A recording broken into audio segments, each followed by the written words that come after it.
They told me I couldn't build a pool, so I followed the rules, just not the way they expected. And let's just say, the HOA wasn't ready for alligators. I'd always dreamed of having a relaxing spot in my backyard where I could cool off after a long day, maybe even host friends on the weekends. But instead of working with me, the Homeowners Association decided to flex their power.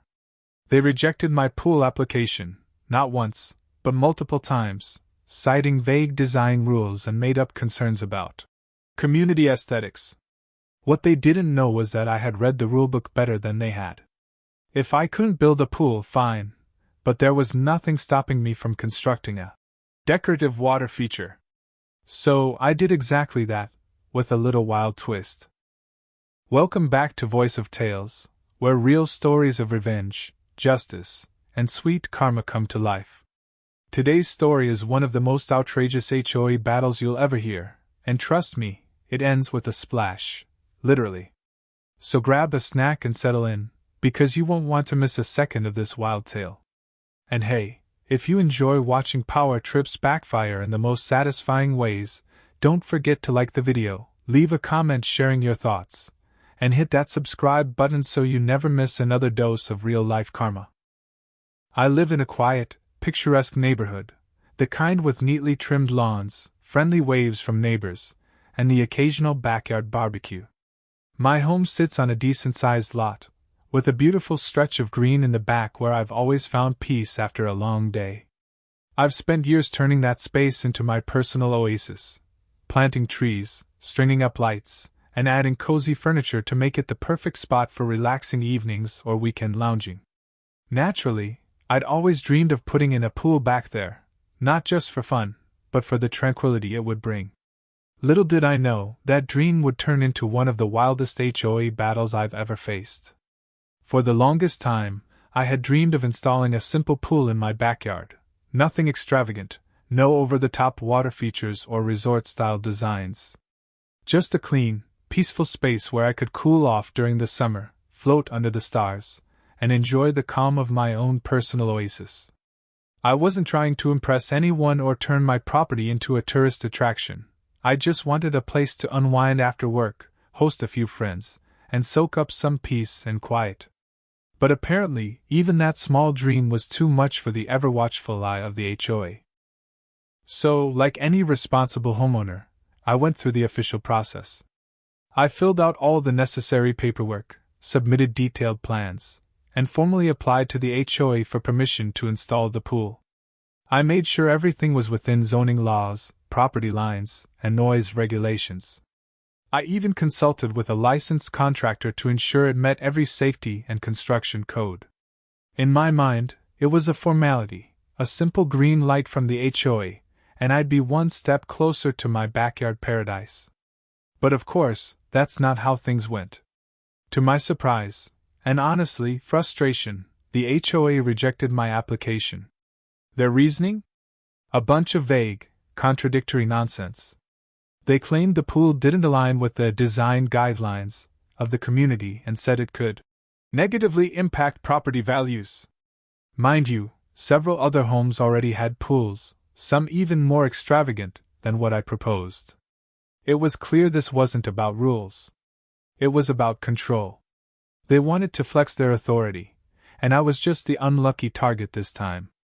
But instead of fighting them head-on, I decided to get creative, very creative. Enter Karen, the unofficial queen of the HOA. She wasn't just a board member, she acted like she was the board. Condescending in every interaction, she had this smug little smile anytime she got to enforce a rule or deny a request. Passive-aggressive notes were her love language, and her favorite phrase was, "It's just policy." You could tell she thrived on power, especially the kind that came from telling others what they couldn't do.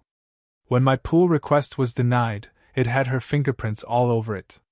And that's when I decided, if Karen wanted to play games, I'd build something they'd never forget. I wasn't trying to cause trouble, I just wanted a peaceful spot to cool off in the summer, so I went through all the proper channels. I appealed the HOA's decision, submitted detailed blueprints, and even scaled the design down to be as non-intrusive as possible. No water slides, no wild lighting, nothing fancy, just a modest, tasteful pool that fit perfectly within my yard. I even offered to install additional privacy fencing and landscaping to make sure it wouldn't affect anyone's view. But every time, the answer was the same: denied. It didn't matter how reasonable or respectful I was, they weren't going to budge. That's when I realized this wasn't about the pool, it was about control. Despite my best efforts to comply, the HOA doubled down. Not only did they deny my scaled-back proposal, but they started getting more aggressive about it. I began receiving official notices in the mail, quoting obscure clauses from the HOA handbook, warning me that even clearing space or bringing in equipment could be considered a violation. They claimed I was prepping the yard for unauthorized construction, even though I hadn't dug a single hole.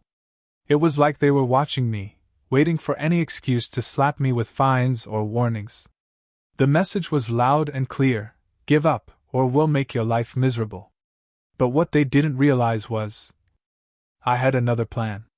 I won't lie, the whole situation was frustrating. Here I was, just trying to build a modest pool on my own property, and the HOA was acting like I was trying to install a roller coaster. Every email, every notice, every smug smile from Karen chipped away at my patience. But I kept calm. I knew losing my temper would only give them more ammunition.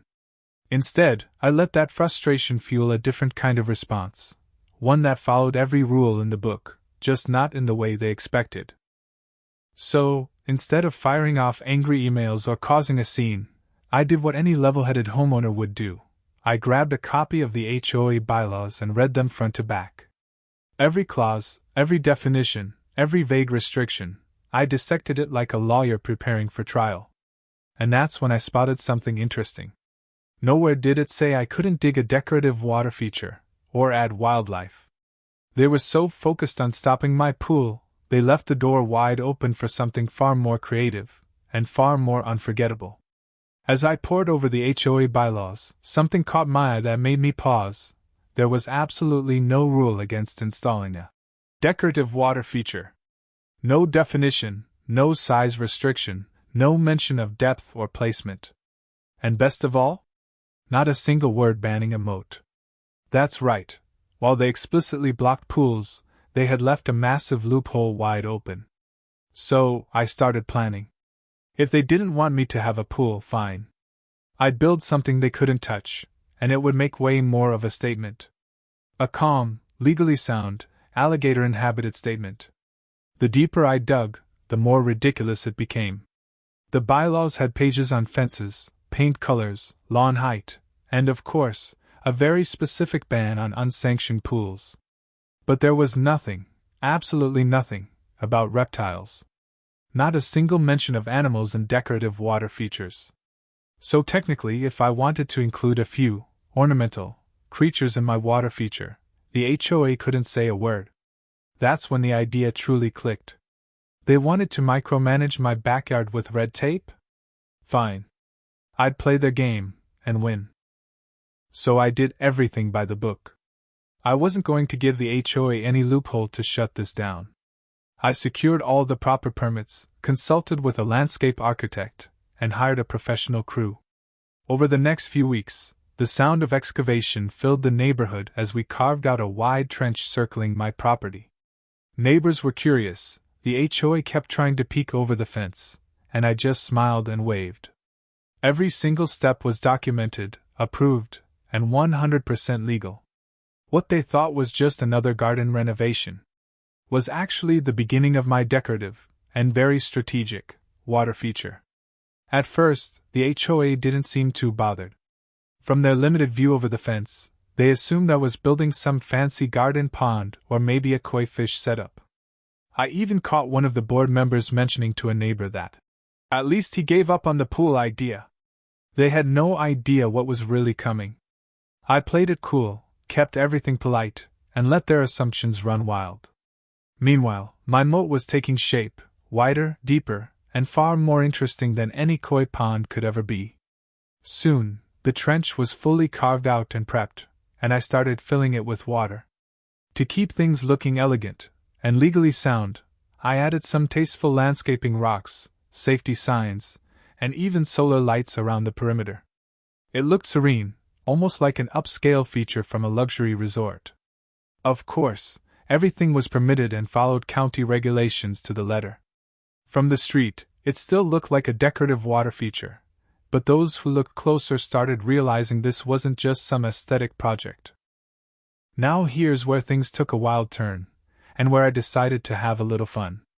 According to the HOA bylaws, there was nothing against decorative wildlife displays or non-traditional landscaping choices. So, within the bounds of legality, and with a healthy dose of humor, I introduced what appeared to be alligators into my new moat. Some were realistic-looking faux gators with motion sensors that made them move when someone walked by.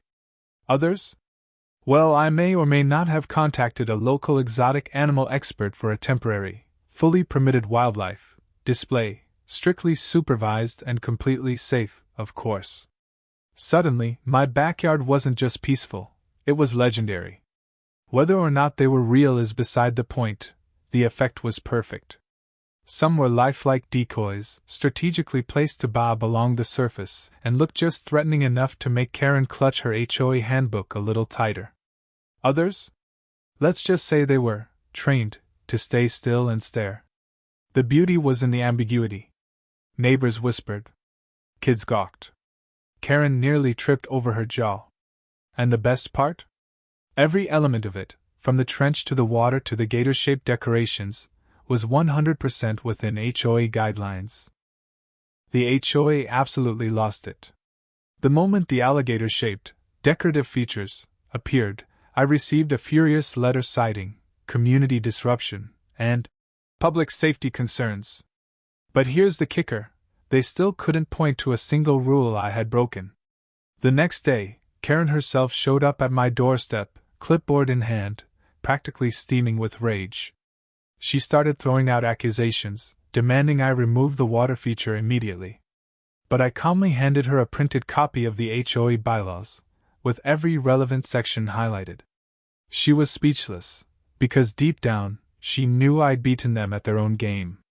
Within days, the HOA called an emergency meeting, something they usually reserve for serious legal matters or safety violations. I knew they were scrambling. The decorative moat, while unconventional, was still fully within the guidelines. No unsanctioned pool? Check. No restrictions on water features?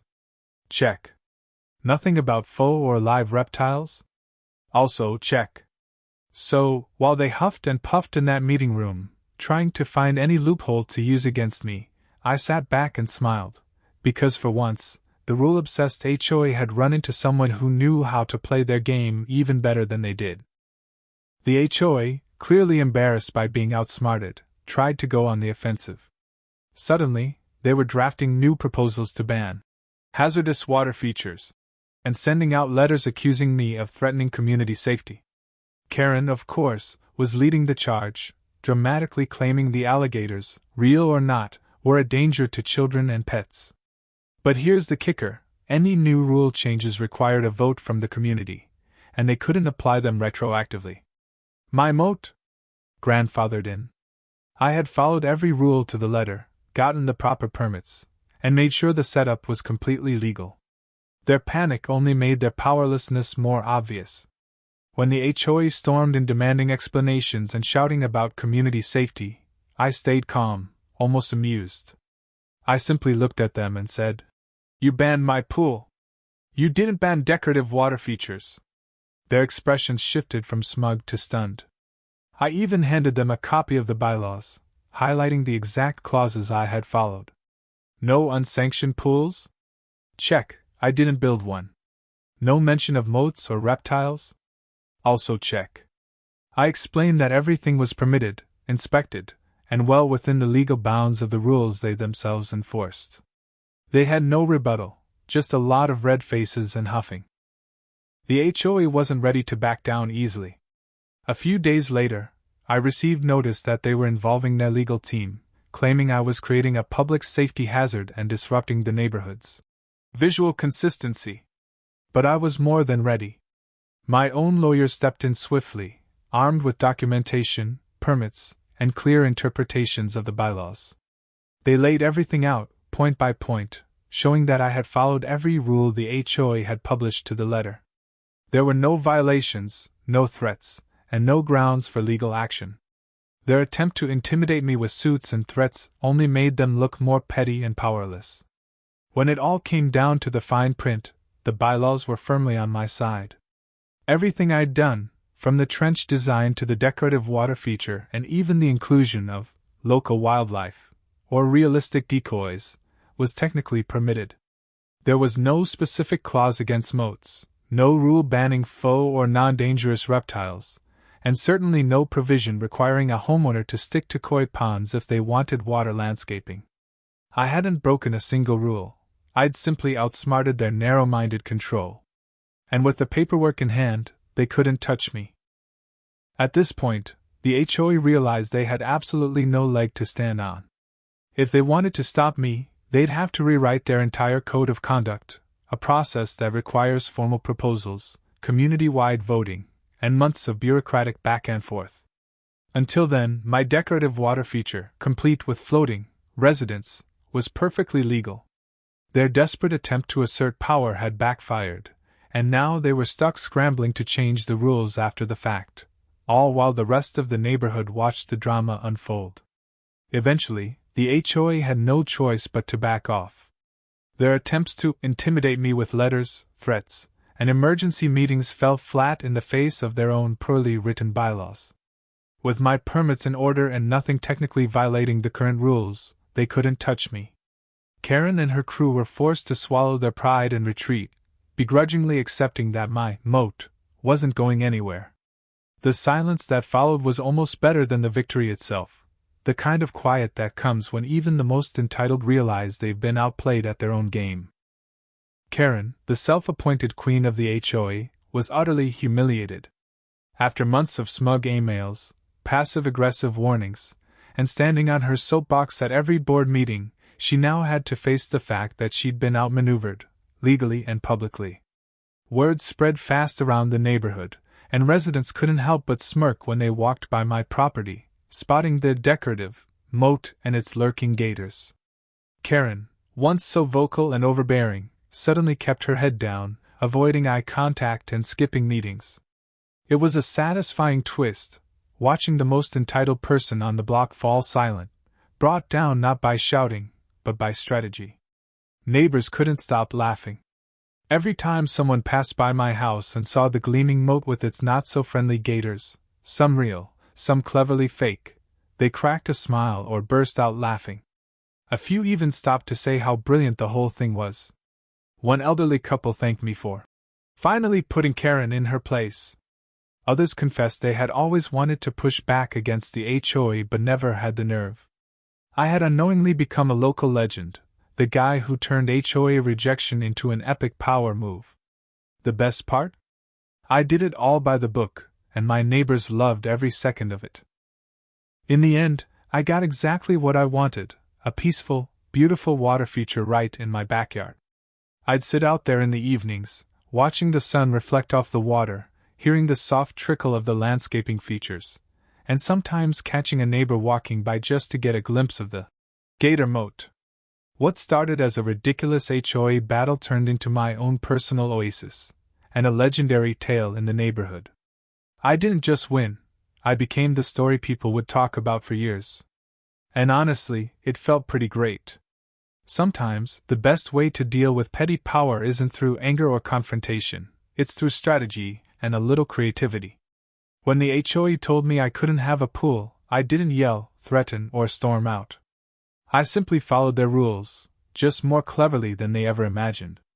Now, I've got a decorative water feature, complete with alligators. And the best part? It's all completely within the rules. If you enjoyed this wild tale of suburban revenge and rulebook loopholes, hit that like button, leave a comment sharing your favorite part, and subscribe to Voice of Tales for more real-life stories where karma doesn't just knock, it builds a moat.